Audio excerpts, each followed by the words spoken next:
नमस्कार हरि प्रेमियों, आपका हमारे YouTube चैनल में स्वागत है। हरि प्रेमियों, कैसे हैं आप? उम्मीद है आप सब अच्छे होंगे।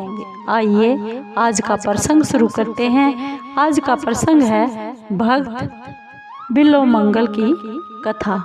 हरि प्रेमियों, उससे पहले अगर आप हमारे चैनल पर नए हैं तो प्लीज़ चैनल को सब्सक्राइब जरूर कर लीजिए और बेल आइकॉन को ज़रूर दबा दीजिए ताकि आप तक हमारे सारे नोटिफिकेशन पहुंचते रहे।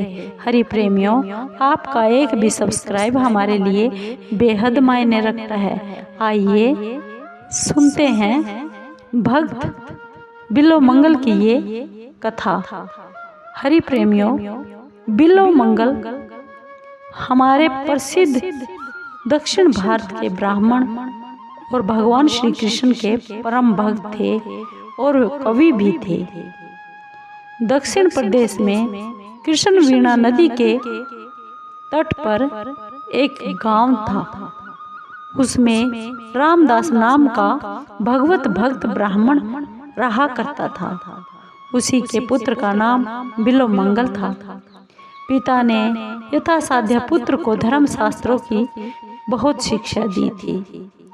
बिल्वमंगल पिता की शिक्षा और उनके भक्ति भाव के प्रभाव से बचपन से ही अति शांत और शिष्ट और श्रद्धावान भी हो गए थे।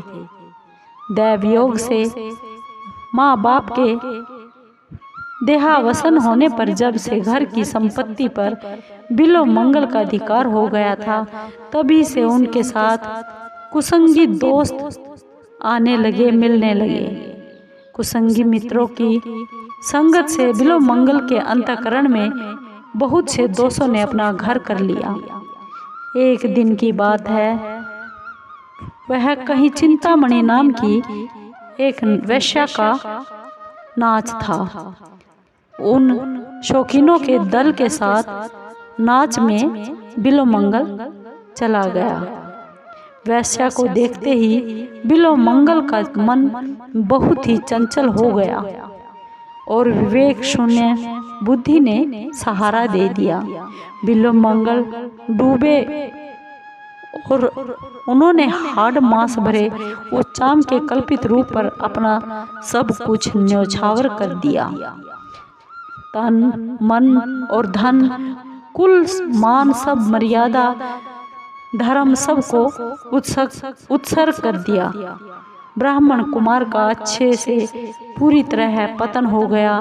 सोते जागते, खाते पीते, उठते बैठते सब समय बिल्वमंगल को सिर्फ एक ही चिंता रह गई थी। बिल्वमंगल के पिता का श्राद्ध था, इसलिए बिल्वमंगल नदी के उस पार उस दिन चिंतामणि के घर पर नहीं जा सकता था। श्राद्ध की पूरी तैयारियां चल रही हैं और विद्वान और कुल पुरोहित बिल्वमंगल से श्राद्ध के मंत्रों की आहुतियां करवा रहे थे, परंतु उसका मन चिंतामणि की प्रेम में निमग्न था। उन्हें कुछ भी अच्छा नहीं लग रहा था। किसी तरह श्राद्ध खत्म करके जैसे तैसे ब्राह्मणों को झटपट से भोजन करवाकर बिल्वमंगल चिंतामणि के घर पर जाने के लिए तैयार हो गया। सांझ हो गई थी। लोगों ने बहुत समझाया, भाई आज तुम्हारे पिता का श्राद्ध तर्पण है, इसलिए तुम्हें वैश्या के घर नहीं जाना चाहिए। परंतु उसने उनकी एक ना सुनी और उसका हृदय तो कभी का धर्म कर्म से शून्य हो चुका था। बिल्वमंगल दौड़कर नदी के किनारे पर पहुंच गया। भगवान की माया अपरंपार है। अकस्मात बहुत तेज वेग से तूफान आया और उसी के साथ मूसलाधार वर्षा जोरों से होने लगी। आकाश में बिल्कुल काला अंधकार छा गया। बादलों की भयानक गर्जना और बिजली की कड़कड़ाहट से सब जीव भयभीत हो गए। रात नदी में रहने वाले केवटों ने भी अपनी नाव को किनारे से बांधकर वृक्षों का सहारा लिया, आश्रय लिया, परंतु बिल्वमंगल पर इन सब का कोई भी असर नहीं पड़ा। उसने केवटों से कहा कि मुझे नदी के उस पार ले चलिए। बार बार केवटों से विनती की और उतराई का गहरा लालच भी दे दिया, परंतु मृत्यु का भय सबको लगता है। मृत्यु का सामना करने के लिए कौन तैयार होता? सब ने इनकार कर दिया। ज्यों ही जो देर होती रही तो बिल्वमंगल की व्याकुलता बहुत बढ़ती जा रही थी। अंत में वह बहुत बेचैन हो गया और वैश्या चिंतामणि के प्रति उनकी प्रबल आसक्ति इतनी थी कि वे कुछ भी आगा पीछा न देखकर तैरकर पार जाने के लिए सहसा नदी में कूद पड़ा। भयानक दुस्साहस का क्रम था, परंतु कामातुराणाम न भयम न लज्जा। संयोगवश नदी में एक मुर्दा बहा जा रहा था। बिल्वमंगल तो बिल्कुल उस चिंतामणि के प्रेम में बेहोश थे। उन्होंने ऐसा देखा, उसे मुर्दा नहीं दिखाई दिया। उसने काठ समझा, उसी के सहारे नदी के उस पार चला गया। उन्हें कपड़ों की सुध भी नहीं थी, बिल्कुल नंगे हो गए थे। चारों ओर अंधकार छाया हुआ था। भयानक पशु शब्द कर रहे थे, कहीं मनुष्य की गंध भी नहीं आ रही थी, परंतु बिल्वमंगल उन्मत्त की भांति अपनी धुन में चला जा रहा था। कुछ ही दूर पर चिंतामणि का घर था। श्राद्ध के कारण आज बिल्वमंगल के आने की बात नहीं थी। उसे उसकी आशा नहीं थी कि आज श्राद्ध के कारण बिल्वमंगल तेरे पास आएगा। अतः चिंतामणि ने अपने घर के सब दरवाजे खिड़कियों को बंद करके निश्चिंत होकर वह सो गई। बिल्वमंगल ने बाहर से बहुत बुलाया, बार बार आवाजें दी, परंतु तूफान के कारण अंदर कुछ भी दिखाई और सुनाई पड़ नहीं रहा था। बिल्वमंगल ने इधर उधर ताकते हुए बादलों में कड़कती हुई बिजली के प्रकाश में दीवार पर एक रस्सा दिखाई दिया, परंतु उसने उस रस्से को तुरंत पकड़ लिया और उसी के सहारे वह दीवार लांघकर उस वैश्या चिंतामणि के घर में प्रवेश कर गया। चिंतामणि को जगाया। वह तो बिल्वमंगल को देखते ही बहुत हैरान हो गई। नंगा शरीर, सारा शरीर पानी में भीगा हुआ और उससे भयानक दुर्गंध आ रही थी। चिंतामणि बोली, तुम इस भयावनी रात में नदी पार करके इस बंद घर में किस प्रकार आए हो? बिल्वमंगल ने काठ पर चढ़कर नदी पार होने और रस्सी की सहायता से दीवार पर चढ़ने की पूरी कहानी सुना दी। बारिश थम चुकी थी। चिंतामणि हाथ में दीपक लेकर बाहर आई और क्या देखती है कि दीवार पर तो एक भयानक काला नाग लटक रहा है और नदी के तीर पर यानी नदी के किनारे पर एक सड़ा हुआ मुर्दा पड़ा हुआ है। बिल्वमंगल ने देखा और वह देखकर कांप उठा। चिंतामणि ने उनकी बहुत ही बेइज्जती की, अपमान किया और बोली, अरे दुष्ट, तू ब्राह्मण है। आज तो तेरे पिता का श्राद्ध था, लेकिन तुमने एक हाड़ मांस की पुतली पर इतना आसक्त हो गए कि अपने सारे कर्म धर्म को छोड़कर इस डरावनी और भयानक रात में मुर्दे और सांप की सहायता से तू मेरे पास दौड़ा चला आया। आज तू जिसे परम सुंदर समझकर इस तरह पागल हो रहा है, उसका भी एक दिन तो वही परिणाम होने वाला है जो तेरी आंखों के सामने इस मुर्दे का हुआ पड़ा है। धिक्कार है तेरी इस नीच वृत्ति को। अरे दुष्ट, यदि तू इस प्रकार उस मनमोहन भगवान श्याम सुंदर पर आसक्त हो जाता, यदि उससे मिलने के लिए जिस प्रकार तू मुझसे मिलने के लिए छटपटा कर दौड़ता चला आया है, यदि उस मनमोहक श्याम सुंदर के लिए तू छटपटा कर दौड़ता, तो आज उसे पाकर तू अवश्य ही धन्य हो चुका होता। वैश्या की वाणी ने बहुत बड़ा काम किया। बिल्वमंगल चुप होकर विचार करने लगा। और बचपन की सभी बातें उसके मन में जाग उठी।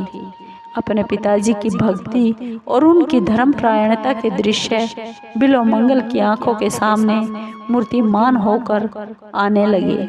बिल्वमंगल की हृदय तंत्री नवीन सुरों से बज उठी थी। विवेक की अग्नि का प्रादुर्भाव हो गया था। भगवत प्रेम का अथाह समुद्र उमड़ गया और उसकी आंखों से झरझर अश्रुओं की धाराएं बहने लगी। बिल्वमंगल ने चिंतामणि के चरणों में अपना सिर रख लिया और चरणों को पकड़कर कहा, हे माँ, तूने आज मेरी दिव्य दृष्टि खोल दी है, जो मुझे धन्य कर दिया है। मन ही मन चिंतामणि को अपना गुरु मानकर प्रणाम किया और उसी समय वहां से यानी चिंतामणि के घर से चल पड़ा। बिल्वमंगल के जीवन एकदम परिवर्तित हो गया था। मनमोहन श्याम सुंदर की प्रेममयी मनोहर मूर्ति को देखने के लिए बिल्वमंगल पागलों की तरह इधर उधर भटकने लगा। कई दिनों के बाद एक दिन उसे रास्ते में एक परम सुंदर युवती दिख पड़ी। पूर्व संस्कार अभी पूरी तरह खत्म नहीं हुए थे। युवती का सुंदर रूप देखकर नेत्र फिर से चंचल हो गए और नेत्रों के साथ ही मन भी खिंचा चला गया। बिल्वमंगल को फिर से मोह पैदा हो गया और भगवान को भूलकर वह फिर से पतंगे की तरह विषाग्नि की ओर दौड़ पड़ा। बिल्वमंगल उस युवती के पीछे पीछे उसके घर तक चला गया। युवती अपने घर के अंदर चली गई। बिल्वमंगल बहुत उदास हो गया और उसी के घर के दरवाजे के आगे बैठ गया। घर के मालिक ने बाहर आकर देखा कि मलिन मुख अतिथि ब्राह्मण घर के बाहर बैठा हुआ है। उसने कारण पूछा। बिल्वमंगल ने सारा कपट छोड़कर सच सच सारी कहानी सुना दी और कहा, मैं एक बार फिर से उस सुंदर युवती को एक बार पल भर देखना चाहता हूँ। तुम उसे यहाँ बुलवा दो। युवती उसी ग्रस्त आदमी की मालिक की धर्मपत्नी थी। उस आदमी ने सोचा कि इसमें हानि ही क्या है, यदि उसके देखने से इसकी आंखों की तृप्ति होती है तो अच्छी बात है। अतिथि वत्सल उस आदमी ने अपनी पत्नी को बुलाया। वह जैसे ही अंदर बुलाने गया, बिल्वमंगल के मन में समुद्र की तरह तरंगों के बहुत बड़े बड़े तूफान उठने लगे, जो एक बार फिर उन शरण की शरण में चला जाता है। उसके योग क्षेम का सारा भार वे अपने ऊपर उठा लेते हैं। आज बिल्वमंगल को संभालने की चिंता उनको ही पड़ गई। दीन वत्सल भगवान ने अज्ञानानंद बिल्वमंगल को फिर से दिव्य चक्षु दे दिए। उसको अपनी अवस्था का ज्ञान हुआ। हृदय शोक से भर गया और ना मालूम क्या सोचकर उन्होंने पास के बेल के पेड़ से 2 कांटे तोड़ लिए। इतने में वह गृहस्थ अपनी पत्नी के साथ वहां पहुंच गया। बिल्वमंगल ने उसे फिर से देखा और मन ही मन अपने आप को धिक्कारने लगा और कहने लगा, अभागी आंखें, यदि तुम ना होती तो आज मेरा इतना बुरा हाल ना होता, मेरा पतन ना होता। इतना कहकर बिल्वमंगल ने चाहे उसकी कमजोरी हो या फिर कुछ और, उस समय उन चंचल नेत्रों को दंड देना उचित समझा। उसने उसी समय दोनों कांटों को अपनी आंखों में घोंप लिया। आंखों से खून बहने लगा। बिल्वमंगल हंसता और नाचता हुआ हरी ध्वनि से आकाश को गूंजाने लगा। गृहस्थ को और उसकी पत्नी को बहुत दुख हुआ, परंतु वे कोई उपाय नहीं कर सकते थे। बिल्वमंगल का जो बचा खुचा मैल था मन का, आज वो भी सारा नष्ट हो गया। अब तो वह उस अनाथ के नाथ को अतिशीघ्र पाने के लिए बहुत ही उत्सुक हो गए, व्याकुल हो गए। उनके जीवन नाटक का यह तीसरा पट परिवर्तन हुआ था। परम प्रियतम भगवान श्री कृष्ण के वियोग की दारुण व्यथा से उनकी फूटी आंखों ने 24 घंटे आंसुओं की झड़ी लगा दी। न बिल्लो मंगल को भूख का पता था और न ही प्यास का, न सोने की ज्ञान था और न ही जगने का ज्ञान था। कृष्ण कृष्ण कहकर पुकार कर दिशाओं को वह गुंजाता हुआ गांव-गांव जंगल जंगल घूमता रहा। जिस दिन बंधु के लिए वह जानबूझकर अपनी आंखें फोड़ बैठा, जिस प्रियतम को पाने के लिए अपने सारे ऐशो आराम पर लात मारी, वह मिलने में इतना देर क्यों कर रहा है? यह भला किसी से कैसे सहन हो सकता है? पर जो सच्चे प्रेमी होते हैं वे प्रेमास्पद के विरह में जीवन भर रोया करते हैं, सहस्त्रों आपत्तियों को सहन करते हैं, परंतु उस पर दोष कदापि नहीं करते। आज बिल्लो मंगल अंधा होकर, श्री कृष्ण के प्रेम में मतवाला होकर जहाँ तहाँ भटक रहा है। कहीं गिर पड़ता है तो कहीं टकरा जाता है। पागलों जैसी उसकी हालत हो गई है। अन्न जल का तो कोई ठिकाना ही नहीं है। फिर ऐसी दशा में प्रेम में भगवान श्री कृष्ण कैसे निश्चिंत रह सकते हैं?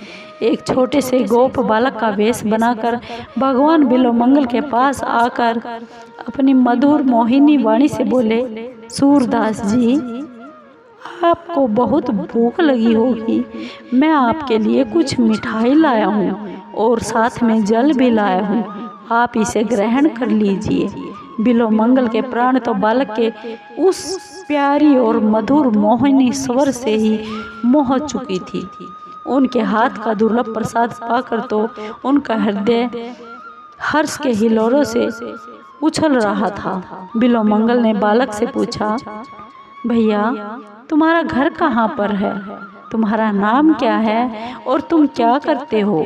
बालक ने कहा, मेरा घर पास में ही है और मेरा कोई खास काम तो नहीं, जो मुझे जिस नाम से आप पुकारता है मैं उसी नाम से बोल लेता हूँ। गोए चराया करता हूँ। बिल्लो मंगल बालक की वीणा विनंदिनी वाणी सुनकर बहुत मुग्ध हो गया। बालक जाते जाते कह गया, मैं रोज आकर आपको हर रोज भोजन करवा कर जाया करूँगा। बिल्लो मंगल ने कहा, बहुत अच्छी बात है, तुम रोज आया करो। बालक चला गया। बिल्लो मंगल का मन साथ में ले गया। मंचोर तो उसका नाम ही ठहरा। अनेक प्रकार की सामग्रियों से भोग लगाकर भी लोग जिनकी कृपा के लिए तरसते हैं, वही कृपा सिंधु रोज बिल्लो मंगल को आकर स्वयं अपने हाथों से भोजन करवाने के लिए आते थे। भक्त के लिए भगवान क्या क्या नहीं करते। बिल्लो मंगल अब तक तो यह नहीं समझ पाए कि मैंने जिसके लिए फकीरी का बाना लिया, आंखों में कांटे चुभोए, वह बालक वही है, परंतु उस गोप बालक ने उनके हृदय पर इतना अधिकार जरूर जमा लिया कि उनको दूसरी बात का सुनना भी अच्छा नहीं लगता था। ऐसा ही हो गया। एक दिन बिल्लो मंगल अपने मन ही मन में विचार करने लगा कि सारी आफतें छोड़कर यहाँ तक आया हूँ। आज यहाँ एक नई आफत आ गई है। स्त्री के मोह से छूटा तो इस बालक के मोह ने घेर लिया हूँ। यह सोच ही रहे थे कि वह रसिक बालक फिर से उसके पास आया और बैठ गया और अपना दीवाना बना देने वाली मीठी और मधुर वाणी से बोला, बाबा जी, आप चुपचाप क्या सोच रहे हो? वृंदावन चलोगे? वृंदावन का नाम सुनते ही बिल्लो मंगल का हृदय हरा भरा हो गया, हिलोरे खाने लगा, परंतु अपनी असमर्थता प्रकट करते हुए बच्चे से बोला, भैया, मैं अंधा, वृंदावन किस प्रकार जाऊं? बालक ने कहा, यह लो मेरी लाठी, मैं इसे पकड़े पकड़े तुम्हारे साथ चलता हूँ। बिल्लो मंगल का मुख बहुत खिल उठा था। लाठी पकड़कर भगवान भक्त के आगे आगे चलने लगे। धन्य दयालुता भक्त की लाठी पकड़कर मार्ग दिखाते हैं। थोड़ी सी दूर जाकर बच्चे ने कहा, उस बालक ने कहा, लो वृंदावन आ गया है, अब मैं जा रहा हूँ। बिल्वमंगल ने बालक का हाथ पकड़ लिया। हाथ का जैसे ही स्पर्श हुआ, बिल्वमंगल के शरीर में बिजली सी दौड़ गई।